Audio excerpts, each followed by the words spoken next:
ეგამოშობას კულტურის სიახლეებით ვასრულებთ ბათუმის ხელოვნების ცენტრში ავსტრიელი რეჟისორი კრისტიან პაპკე ეცნობოდა დღეს ბათუმელი ოპერის მომღერლების შესაძლებლობებს.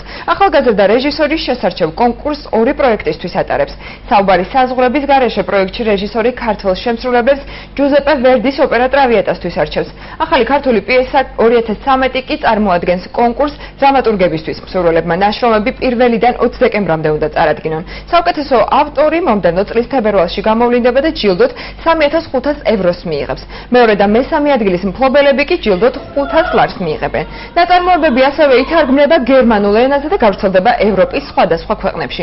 გამოიცემა წიგნედაც. კრისტიან პაპკე პარალელურად ამზადებს საათნახევრიან ფილმს საქართველოზე, რომელიც ასევე უცხოეთში იქნება ნაჩვენები. კრისტიან პაპკე მსოფლიოს სხვადასხვა ქვეყანაში უკვე 10 წელია მოგზაურობს. საქართველოში კი იგი საქართველოს კულტურის სამინისტროსა და მიხეილ თუმანიშვილის სახელობის თეატრალური განვითარების ფონდის მხარდაჭერით ჩამოვიდა. ჩემს ყოფნას მრავალი მიზეზი განაპირობებს. პირველ რიგში მინდა ვთქვა, რომ ვატარებთ დრამატურგთა კონკურსს. მონაწილეებს ეძლებათ შანსი მათი ნამუშევრები გერმანულენოვან ქვეყნებში გაიცნონ. განაცხადებს წლის ბოლომდე ვღებულობთ. მეორე მიზეზი საერთაშორისო საოპერო პროექტი ტრავიატაა.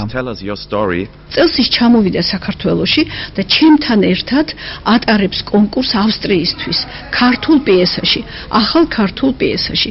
კონკურსის სათაური, ასე ვთქვათ, არის საუბარი საზღვრების შესახებ.